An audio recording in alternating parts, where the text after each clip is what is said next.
talked to him about this before, and we couldn't resist inviting him back on the eve of his vindication. Johann Hari, thanks so much for coming on. You've been saying for like a decade now that drugs are not the answer to depression. How do you greet this news that you were right?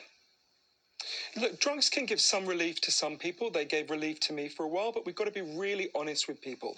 Everyone watching knows they have natural physical needs, right? You need food, you need water, you need clean air. If I took those things away from you, you'd be in real trouble real fast. But there's equally strong evidence that everyone has natural psychological needs. You need to feel you belong. You need to feel your life has meaning and purpose. You need to feel that people see you and value you.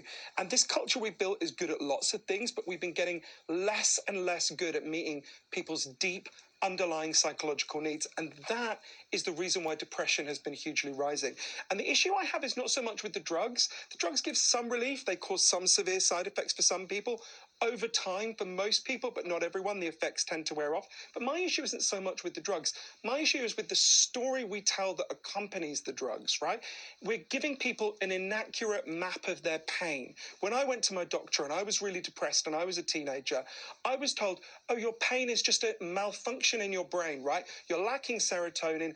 All you need to do is drug yourself. And for me personally, what I needed to figure out was, I had been severely abused when I was a child. I had a lot of work to do on processing that, on realizing that I didn't deserve to be treated that way. Actually, it was only once I did that I found my way out of depression, right? And so my issue is because I was told to distrust my brain, I was told to, everyone watching, your pain makes sense. Your depression and anxiety are not malfunctions. They are signals. They're telling us something. Now, not everyone was abused. Some people, there is scientific evidence for 9 causes of depression and anxiety that I write about in my book, Lost Connections. And 2 of them are in our biology, although none of them are a chemical imbalance. But most of them are factors in the way we live. Think about loneliness, right? Depression and anxiety doubled in the last 2 years as we all became much lonelier. Now, that's completely common sense. Your grandma would have understood that immediately. Gee, grandma, do you think if you're really lonely, you're more likely to be depressed and anxious?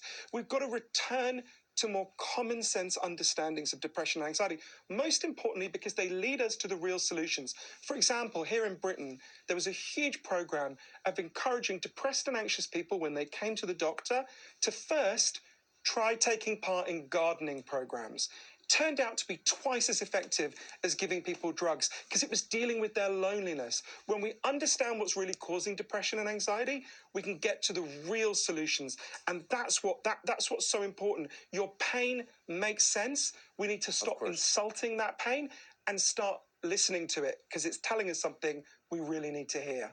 I agree completely. Johann Hari, thank you so much.